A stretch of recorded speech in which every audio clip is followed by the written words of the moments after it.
Hello everyone, I'm Carolyn Cumsty Fowler, and today we will be talking about leading with emotional intelligence. And so that you know what to expect in our time together, we'll start off by defining emotional intelligence and talking about the importance of it in leadership, and you will have an opportunity to do some discussion of that before we move on. Then we'll come to the components or domains of emotional intelligence, what they are, and then you'll have an opportunity to do a self-assessment of your own emotional intelligence. We'll come back after you do that, and then we'll talk about how do you move forward in your growth of emotional intelligence.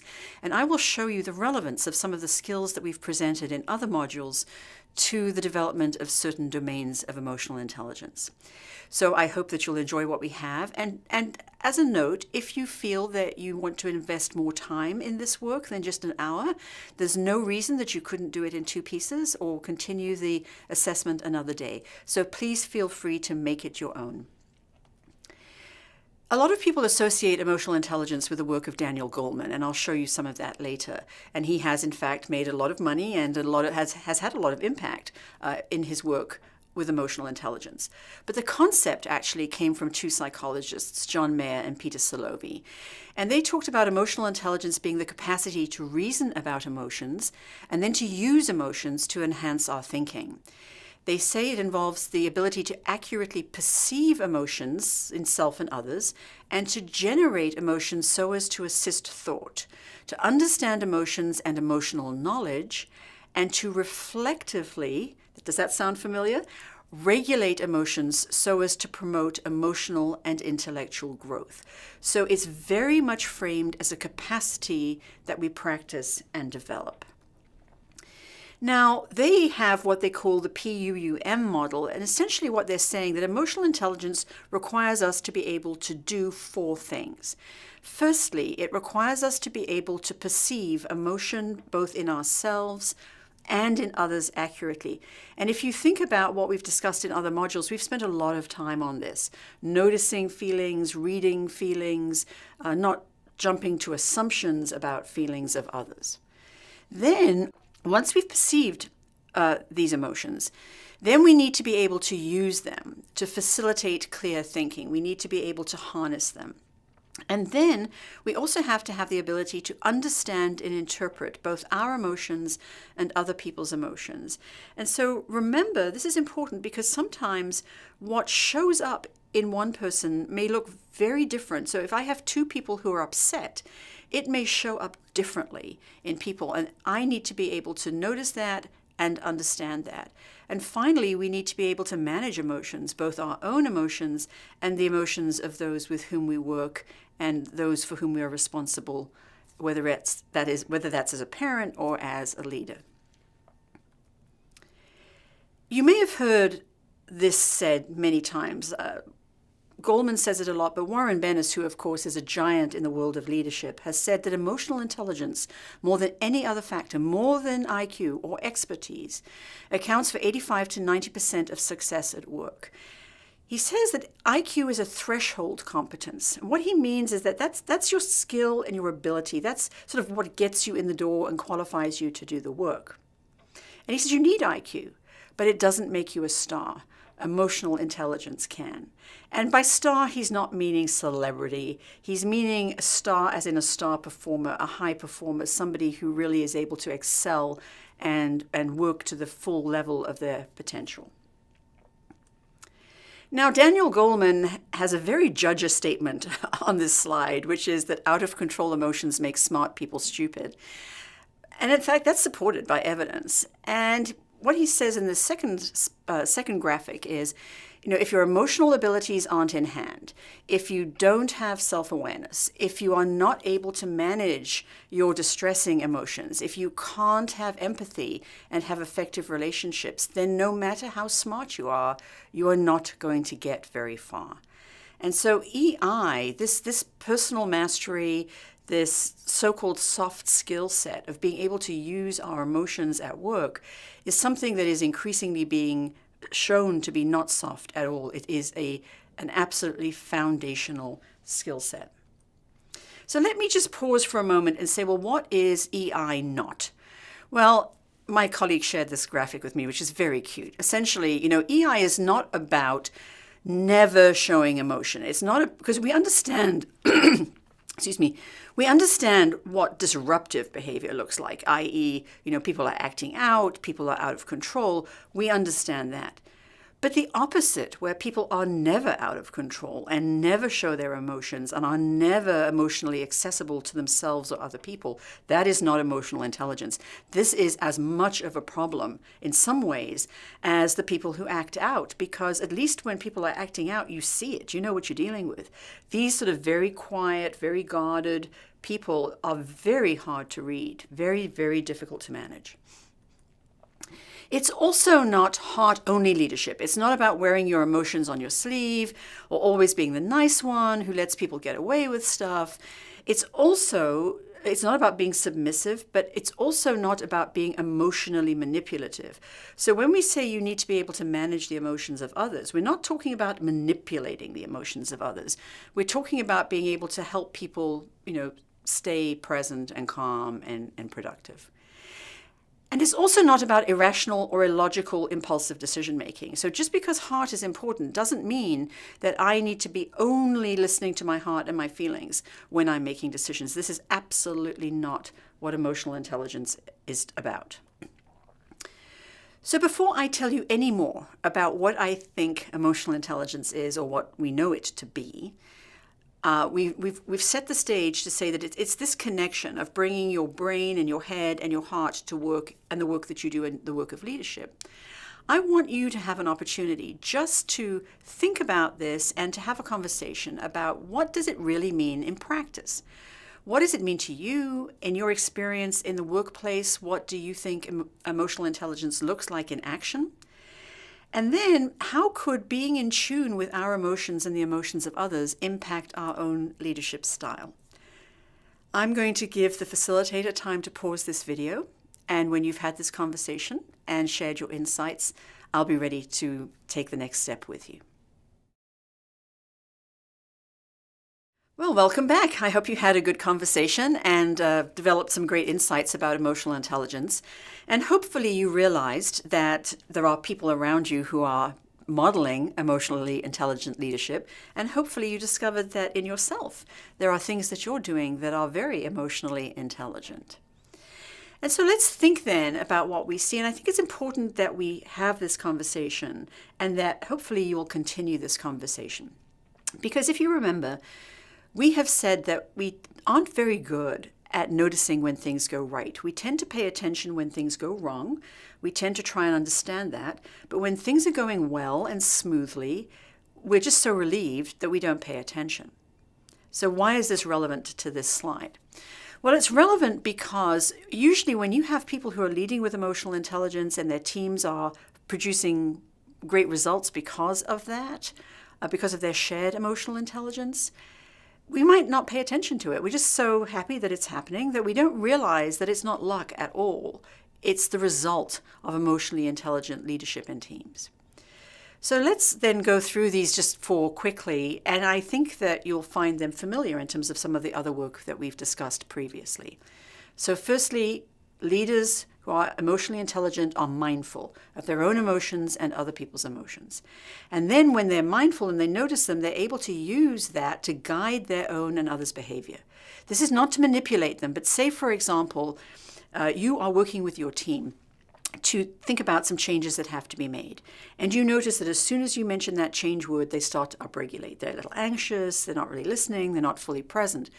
That instead of just pushing straight through with your agenda and saying, well, we have to do this, your ability to read those emotions and say, I sense we're feeling a little anxious or concerned about it, what specifically are we worried about, really be able to sort of get them past that upregulation, help them manage it, then potentially to be able to draw in their previous successes to help them understand that, we've done this before, we can do it. That's the work of an emotionally intelligent leader. So it's also about intentional use of this capacity. It's not just that I'm emotionally intelligent and therefore it's just good luck that I intuitively know what to do all the time. What it is that I'm intentionally using this ability to both strengthen my leadership work, but also to then develop my team and potentially the work of the organization. So emotionally intelligent leadership for me is not just a capacity, it is also a choice and an intentional practice. And really it's about balance. So it's not about heart dominating head, head dominating heart. It's a balance. And as you know, all of you know, that sometimes the data, the head piece, is critical. So we have to make data-informed decisions. We have to be precise. We have to use metrics. So it's not that we're saying the brain isn't important. It's super, super important. The issue, though, is getting the balance. And the balance will differ based on what it is we're trying to accomplish. And those of you who've done epigenetics with us know that, sort of the emotional intelligence is very much feels like it's exclusively red. But it's not necessarily, in that what we're doing is we're using this red capacity to be able to achieve all of the other work that we do. And so essentially what we're trying to do is we're trying to say, let's take what we have in our cognitive selves, the insights, the knowledge, the skill, the data, all of these kinds of things. And let's then also bring our emotional intuition and intelligence to play. And then that allows us to connect both pieces and to gain sort of much richer insight into the work that we do. So EI is about discerning and using emotions then to guide our thinking and decision making. It's not to dominate, it's not to overrule. That's why I love this graphic. It's about using EI simply to guide the way that we act. Let's then take a little transition into the specific work that's been done about using emotional intelligence at work. And there are now literally dozens of books on this. Two that I've used extensively are the Goleman book and then the Weisinger book. The Weisinger book on emotional intelligence at work is the one that I have used as a textbook to teach this work. Now, Goleman, in his book, describes 5 key elements of emotional intelligence at work. And I have to say that some of the language around these 5 troubles me a little bit, and I think that may just be personal. Sometimes it feels a little manipulative to me, so I want to be very clear that we're not using emotional intelligence to manipulate. But essentially, he has the 5 factors. I'm not going to read them to you because I'm going to go through them one at a time in the next slides. The first is self-awareness, and essentially, that's the ability to know one's emotions and strengths and weaknesses, not to deny weakness, but to be aware of weaknesses, the things that drive you, your values, your goals, and to recognize their impact not only on your own work, but on other people. Because sometimes I can be very driven, my values are my values, but I have to be aware if I'm imposing my goals and my values on others. So this awareness both of self and how then it impacts the people with whom I work is very, very important. The second is self-regulation, and that involves being able to control or redirect that disruptive emotion and the disruptive impulses. And it also connects to the work we've discussed on resilience, my ability to adapt and flex in challenging and complex situations. I want to pause for a second here and talk a little bit about what we mean by regulation, because typically when we say people are not self-regulated, the picture that comes to mind is that upregulation, where people are cranky, they're shouting, they're bullying, they're temperamental, they're demanding, all of those kinds of, they're anxious, they're stressed, all of those up-regulation kind of things. But you can go the other way too, so that self-regulation can also get out of alignment by going down. So we call it dysregulated. I can be dysregulated up, and I can be dysregulated down. And then when we see people who are dysregulated down, we see them being passive, depressed, maybe unengaged. They have no passion for their work. They don't really care. They're withdrawn. And so sometimes we ignore these people because they don't seem as disruptive on the surface. But in fact, while we are ignoring them, they're just completely withdrawing. And somebody who's this withdrawn cannot be a productive member of our team. Motivation is about drive, but really it's about being motivated internally. It's not about, I'm doing this for a reward, I'm doing this for a salary increase, I'm doing this so people will think that I'm great, because all of that is very much about external gratification, that I'm only going to do my best if there's something in it for me that's like given to me. This part of emotional intelligence is about having that internal motivation to do your very best work, to set goals and achieve them, and to have a very clear sense of why it is that you're doing what you're doing. Then the social skill is really about managing relationships to move people in the desired direction. So you're not manipulating them to drive them to a direction that they don't want to go to. That's not what we're talking about here. We're talking about the ability to have people travel with you to this destination that you have to reach, whether that's a certain level of performance, whether it's a certain change in protocol or regulatory work. Essentially, you're able to move people to that intended goal. People with social skill and high levels of emotional intelligence are able to communicate very well. They're able to manage conflict, and we find that they also inspire high levels of loyalty.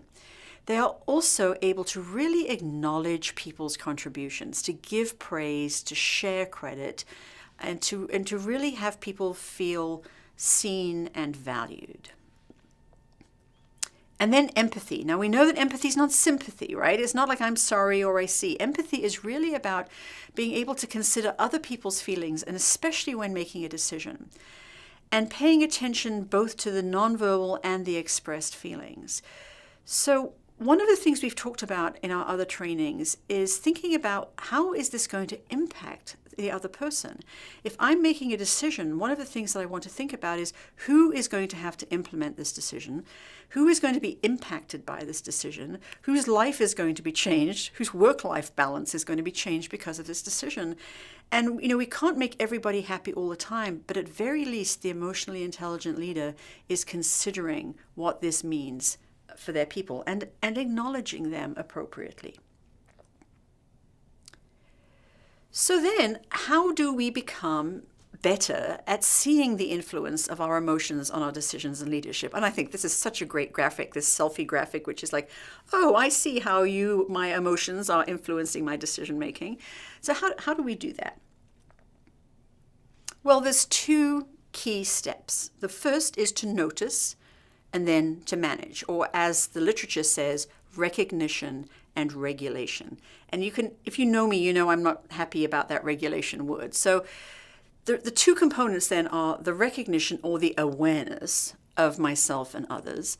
And then the second is that capacity to regulate or manage my emotions and the emotions of others. So I'm not going to read this slide to you, but essentially what you can see is we have a 2x2. So we have two levels of recognition, my ability to be aware of myself, and then my social awareness and the ability to be aware of others and manage and understand those. And then we have the two levels of regulation, my ability to manage myself, and then my ability to sort of very appropriately manage the collective emotions and behaviors of my team. And often that relates to things like communication and conflict management. These are what we call the 4 domains of emotional intelligence. And when we assess emotional intelligence, it is assessed in these 4 domains, so that you will be answering questions about self-awareness, social awareness, self-regulation, and social skills. And there are many tools, there are many assessments that are very long and expensive. This is a free assessment from San Diego. It's used widely, and this is the one that you're going to use today. I'm going to do a couple of slides to introduce you to the exercise, and then we'll stop. So the reason I chose this, there are some onlines, but the reason I chose this one for you is that I really like it. It's compact, and it also has scoring options from 0 to 4, never to always. Which means that we can get a more accurate sense of our behavior, because many of the online versions are like yes or no, I do this or that. And we all know that's not true. We have days when we're feeling regulated and we're able to be emotionally intelligent. We have days where we don't. We have situations in which we're very motivated. We have situations in which we're not. So these questions then give us an ability to say, yeah, I pretty much do that all the time, or maybe I struggle with that some of the time. It's self-scoring, and you will score it. And then there are some questions for reflection. So what we're going to do, let me show you. So this is the scoring in the 4 domains. You will be tallying numbers, and you'll be looking at where you are. But what I want you to do is this. I want you to work individually and complete the 40-question quick emotional intelligence self-assessment. But don't go on to the piece where you actually answer the reflection questions. Just do the questions and then score yourself. Now, a couple of things about this. This is not a test, and getting a high score is not important. Like if you know, oh, I want to see a high score, then you could choose the wrong response. What we want out of this is to get useful insights into the strengths that you already have, and then to be able to identify where your growth opportunities are. So take the time to think about the questions. Don't overthink them. Just probably the first answer that comes to mind is going to be the right one. Complete the assessment, score the assessment, and when you've all done that, I'll be here.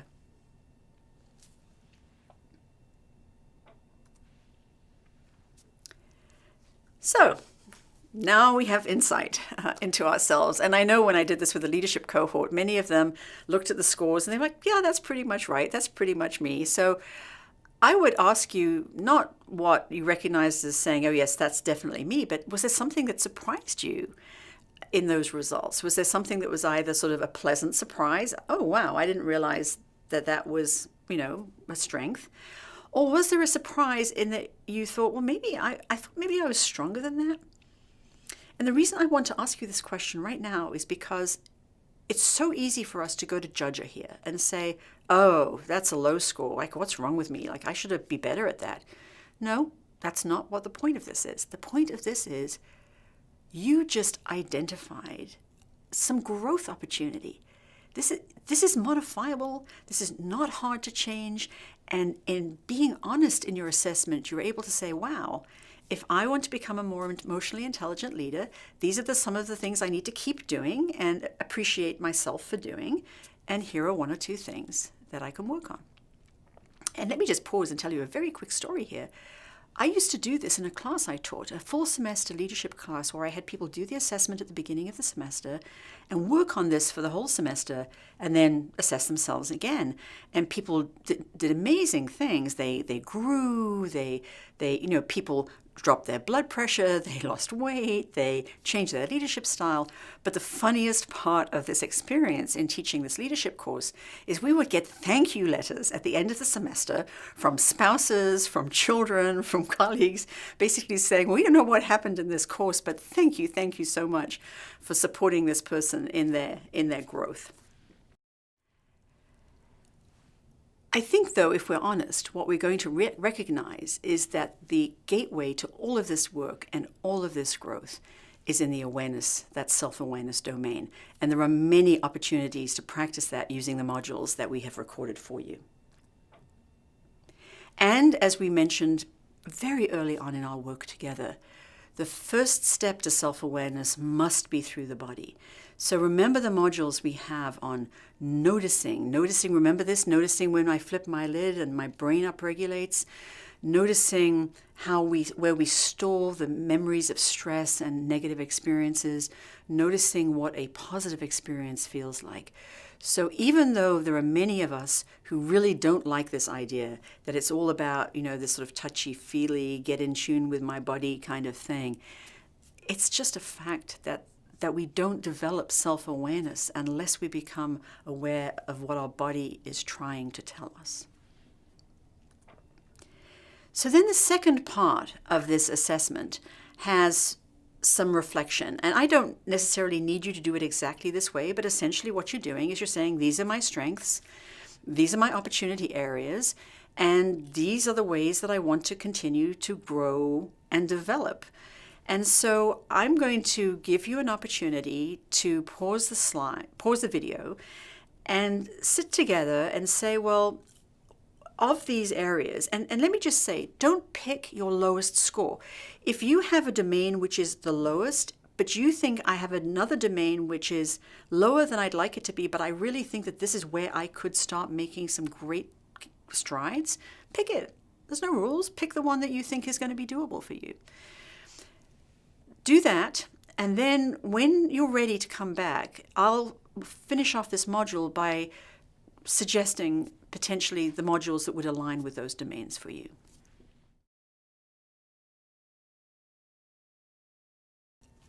I only color-coded the red, yellow, green, blue. It's got nothing to do with epigenetics. It has to do with the domains on the previous slides. And there are many of these modules that actually would help you develop your EI in any one of these domains. So, but let me put the ones that I think are the gateways. So if everything starts with self-awareness, then I think the modules that I would point you to as the priority modules are listening to yourself and others, the noticing module, and then the improving questions, part 1 and part 2. They are relevant everywhere, but that's where I would start. If you found that your self-awareness domain score was not very strong and very high, I would recommend that this is the gateway domain and invest some time in that. When we come to self-management and learning how to sort of keep ourselves motivated and connected to what gives us meaning, connected to our North Star, then I think that the values module is probably a good one to add on, because ultimately my motivation comes from my values. That's important. Now, the managing multiple priorities is less of a soft skill. It's more of a technical, tactical skill. However, very often when we're stressed and we can't manage our workload, that really is something that's a source of dysregulation for us. So that would be a module I'd point you to for self-management. When we get to social awareness, they're just exactly the same as self-awareness. I would probably add values to that as well, because then being aware of what other people's values are may help you motivate them. However, if you're looking at changing both of those, I would once again recommend that you start with self-awareness. And then finally, in social skills, how do we get the best out of our team? How do we motivate them? How do we manage them? Obviously, communication is huge.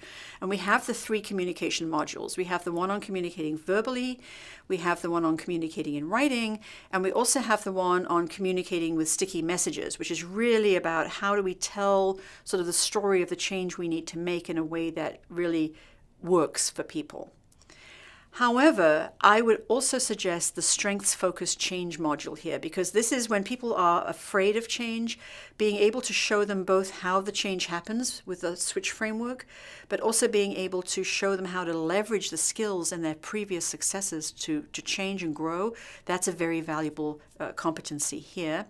And then once again, that idea of when we share values as a team, we're very connected to the why of the work that we do, and so we're able to move forward more effectively. I'm going to suggest that your facilitator could support you in this activity in identifying the appropriate modules. You don't have to complete this work today, but I wanted to at least start your thinking about what resources you have available to you from these modules. But I also want to suggest that we're not it. Like we're a part of what's being provided, and yet you have great strength within your teams and in your organization. And so what I would really suggest is that you think about who are your people who can support your practice of emotionally intelligent leadership and your growth in this work of personal mastery. And so find them, they're your source of strength. I also want to close by making one other observation. While it would be wonderful for us all to be emotionally intelligent in every domain and to be good at everything and to be able to manage everybody perfectly, that's just not true. You know, I can do things that you can't do, and the whole purpose of emotional intelligence is to honor and respect that and to realize maybe I need to ask somebody else to lead this initiative, because maybe they just have that particularly magical combination of skills that I don't have. So whatever it is you choose to work on, wherever it is you choose to practice and grow, I wish you the very best success.